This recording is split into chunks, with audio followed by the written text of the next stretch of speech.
আপনারা নিশ্চয়ই লক্ষ্য করেছেন যে কিছু মানুষ, বুদ্ধিমান মানুষ, যাদেরকে আমরা ভাবি দূর থেকে দেখে যে এই ভদ্রলোকটা অত্যন্ত বুদ্ধিমান, অত্যন্ত চালাক, অত্যন্ত চতুর, অনেক পয়সাওয়ালা, সেই মানুষটা একটা সময় সকলের হাসির প্রাণকেন্দ্র ছিল। কোনো একটা অনুষ্ঠানে উপস্থিত হলে সে সকলের সঙ্গে হাসি ঠাট্টা তামাশা করত। হঠাৎ করে সে কেন একা হয়ে যাচ্ছে? কেন সকালের আড্ডা, রাত্রের আড্ডা, বিকেলের আড্ডা, দুপুরের আড্ডা সমস্ত কিছুকে ছেড়ে দিয়ে একাকিত্বের মধ্যে নিমজ্জিত হচ্ছে? আমরা সেটাকে মনে করছি যে সেই ব্যক্তির মধ্যে একটা অহংকার জন্ম নিয়েছে। সেই ব্যক্তিটা অনেক বেশি পয়সা ইনকাম করে ফেলেছে, অনেক বেশি অ্যাটিটিউডওয়ালা মানুষ হয়ে গেছে। এটা আমরা ভাবি কিন্তু ভাবি না সেই হাসি খুশিওয়ালা মানুষটা, সমস্ত মানুষগুলোকে নিয়ে চলা মানুষটা কেন আজ একা একা নিজেকে একটা শান্তির জায়গায় নিয়ে গেছে। বুদ্ধিমান মানুষ তারাই যারা সময়ের সঙ্গে সঙ্গে নিজেকে তৈরি করে নিতে পারে, মানিয়ে নিতে পারে। কারণ কি জানেন? নাম্বার 1, অপমান।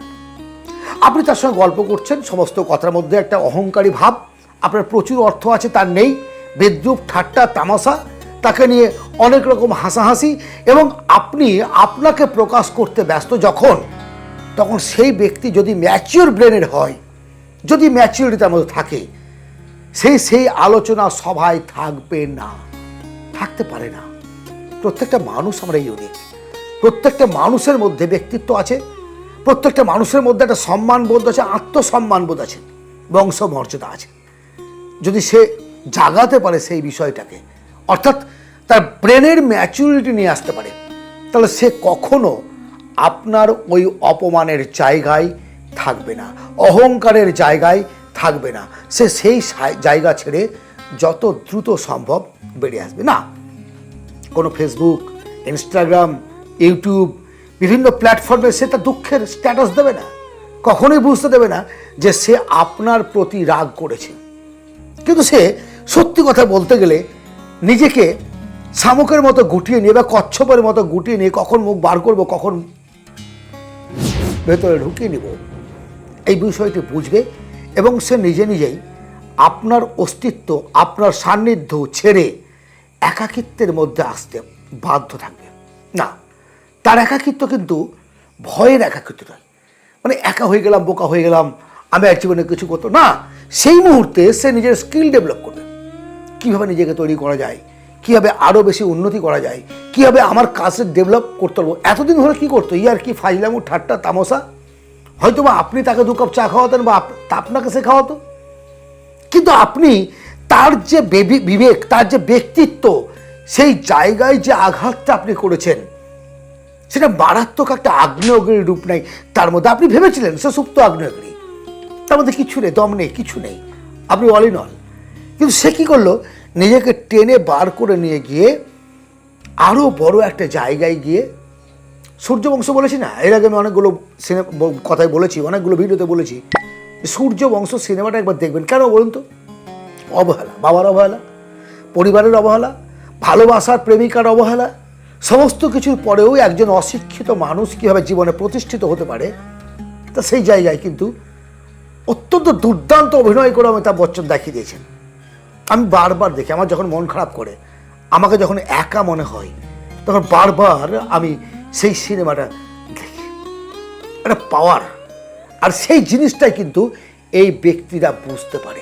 তারা বুঝতে পারে যে আপনি নিজেকে বা আপনার বন্ধু বান্ধবদের সার্কেলের মধ্যে তাকে অবহেলা করছেন, নেগলেক্ট করছেন, তাকে ইউজ করছেন।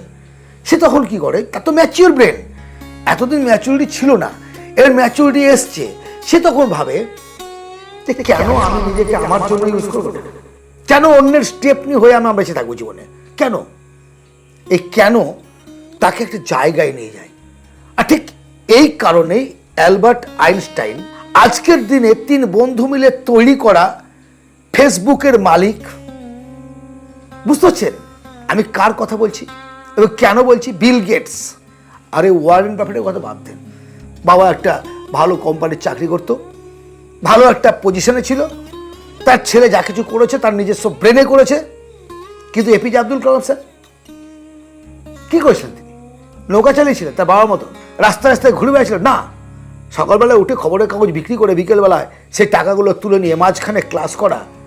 এবং সে যখন পাইলট হতে পারলো না, ভেঙে তুমড়ে মুচড়ে শেষ হয়ে যায়নি, নিজেকে একাকিত্বের মধ্যে নিয়ে এসে যে আমি কি করতে পারি, এবং লিগ্যাল অ্যাডভাইসার, সেটা হতে পারে ইউটিউব। আজকের দিনে, আজকের সময় বলছি, এপিজে আব্দুল কালাম স্যারের সময় মানুষ ছিলেন, প্রত্যক্ষ মানুষ, তিনি কারো কাছে গেছেন, বুদ্ধি নিয়েছেন। কিন্তু আজ আপনি হাজারটা ভিডিও পাবেন আপনি যদি সার্চ করেন, আপনার মনের ইচ্ছে, মনের কথাগুলোকে প্রকাশ করে। আর সেই কারণে আজকে ভারত বিখ্যাত, ভারত রাষ্ট্রপতি এপিজে আব্দুল কালাম স্যারকে আমরা সারা জীবন, ভারতবর্ষ যতদিন থাকবে মনে রাখবো, মনে রাখবো। বি.আর. আম্বেদকর ক্লাসরুমে প্রবেশ করতে দেয়নি একটা নেগলেক্টেড ছেলে, সেই সময়ে অচ্ছুত অপবিত্র পরিবারের ছেলে মনে করতো সমাজের উচ্চপদস্থ সেই সমস্ত মানুষেরা, যারা মানে বিভিন্নভাবে ধর্মীয়ভাবে উচ্চ শ্রেণীর মানুষ বলে মনে করতো। কিন্তু আম্বেদকর কি করলেন? আজকের ভারতের সংবিধান রচয়িতা, আজকের ভারতের সংবিধান রচয়িতা। লজ্জা লাগে জানেন, এই সমস্ত মহাপুরুষগুলোর জীবনে যখন পড়ি, যখন বাস্তবতা অনুভব করি, বুকের ভেতরে একটা, সত্যি কথা বলছি, বুকের ভেতরে একটা যন্ত্রণা আসে।